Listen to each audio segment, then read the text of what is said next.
La vie de cet Haïtien qui rêve de s'établir au Canada a tourné au cauchemar l'automne dernier, quand il s'est blessé à la main dans une usine, alors qu'il y travaillait illégalement. Parce que les accidents finissent, je travaille à la machine comme ça, et puis travail à la machine, a monté le premier, manger tout ça honnête. Les gars de moi sang, en pile sang, regarde sur moi bien avec ça. Cet homme dans la trentaine qui désire conserver l'anonymat pour des raisons de sécurité et que nous appellerons Polo, nourrissait pourtant l'espoir d'une vie meilleure. Quand vous venez, vous allez dans l'état d'arrestation si vous traversez.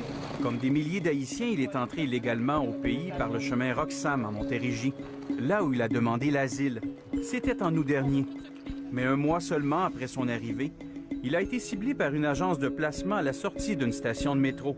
On l'a recruté, même s'il n'avait pas encore de permis de travail. Il me dit non, je n'ai pas de permis de travail là, pas de problème, vous mettez à aller. Et là, je viens de coucher permis de travail, là, je viens de tout gagner job là, dans le travail. Sans permis de travail ni numéro d'assurance sociale, Polo a été engagé par l'agence Yule Embauche pour travailler dans une usine de transformation de viande à Sherrington, en Montérégie. On lui a fourni un transport de Montréal et surtout une fausse identité, comme aux autres immigrants qui étaient avec lui. Et quand on presque arrivé dans la compagnie, et puis le camper, faire des machines, et puis les dire mais comment mettre papier ça, mais ça pour bailler en dedans, pour bailler, c'est le gars comme il. On lui a donné le nom et le numéro d'assurance sociale d'une autre personne, une personne qui a déjà travaillé pour la même agence l'an passé. Nous avons rencontré celui qui s'est fait usurper son identité. Il était sous le choc quand nous lui avons appris la nouvelle, mais il a refusé de nous accorder une entrevue à la caméra.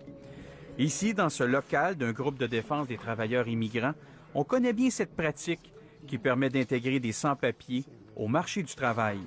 Il y a beaucoup de cas comme ça et c'est pour ça qu'on les appelle aussi des travailleurs invisibles, parce que ces gens, ils ne sont pas comptabilisés. Ils peuvent prendre ces gens-là et puis les faire travailler à des salaires misérables. Grâce à sa fausse identité, Polo affirme avoir travaillé dans l'usine de viande pendant 3 semaines, dans des conditions souvent difficiles. Il dit avoir été payé au noir par l'agence et moins que le salaire minimum. Cet homme, qui désire également conserver l'anonymat, a été recruté par la même agence.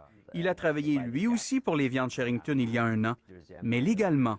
Leur propre but, c'était pas de former les gens puis d'assurer sécurité, santé au travail, c'était d'assurer productivité, efficacité, rapidité au travail. Il y a un système parallèle, ça profite à qui? Je pense que ça profite aux entreprises dans lesquelles vont travailler ces gens. Ça profite aux agences, sauf les travailleurs qui subissent, qui n'en profitent pas. Nous avons tenté de joindre à plusieurs reprises le président de l'agence, Hector Rodriguez. Il n'a pas retourné nos appels, mais par courriel, il a nié les allégations. Notre entreprise ne recrute ni n'embauche d'immigrants n'étant pas détenteurs d'un permis de travail, nous a-t-il écrit.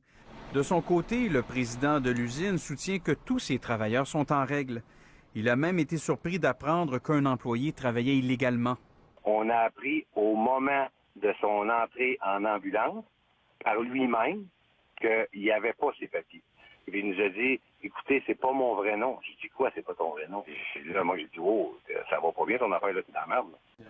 Depuis son accident, Polo doit se rendre à l'hôpital chaque semaine. Il ne touche aucune indemnité. Selon son avocat, il devrait être indemnisé, d'autant plus selon lui qu'il existe déjà un précédent dans la jurisprudence qui permettrait de reconnaître les droits de son client. Dans certaines situations précises, quand il y a bonne foi, par exemple, il est possible de demander de reconnaître un travailleur comme étant accidenté du travail et travailleur, donc reconnaître la validité du contrat de travail, même s'il n'y avait pas de permis de travail. Polo, lui, espère retrouver l'usage de sa main le plus tôt possible. Depuis, il a obtenu un permis de travail 2 jours après son accident. Il cherche maintenant à régulariser sa situation et il a bon espoir de s'établir ici. Jean-Philippe, 24 900, je le disais, d'entrée de jeu qui sont entrés en 2017. Il y en a beaucoup qui ont demandé de ces permis de travail. Et on le disait au mois d'août, et Québec s'en plaignait auprès d'Ottawa. Le temps ça prend beaucoup de temps avant que ces permis arrivent. Oui, c'est intéressant. Et aujourd'hui, le ministre de l'Immigration, Patrice David Hurtel, a répété la même chose. Pour lui, ce qu'il a vu dans le reportage, qu'il a lu ce matin sur le web, c'est la preuve que le gouvernement fédéral doit aller plus rapidement dans l'autorisation, par exemple, des demandes d'asile, plus rapidement également dans l'octroi des permis de travail, parce qu'à l'heure actuelle, selon lui, il n'y a pas de doute, c'est trop long. J'invite à l'écouter.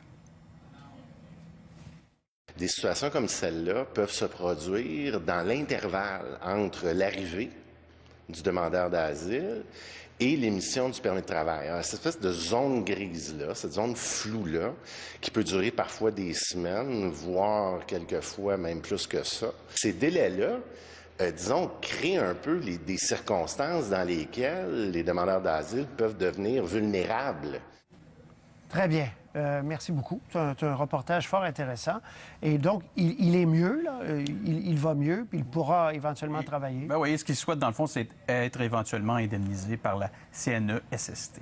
Oui, c'est plus la CSST. Oui, c'est changé maintenant. Très bien, merci. Merci, au revoir. Au revoir.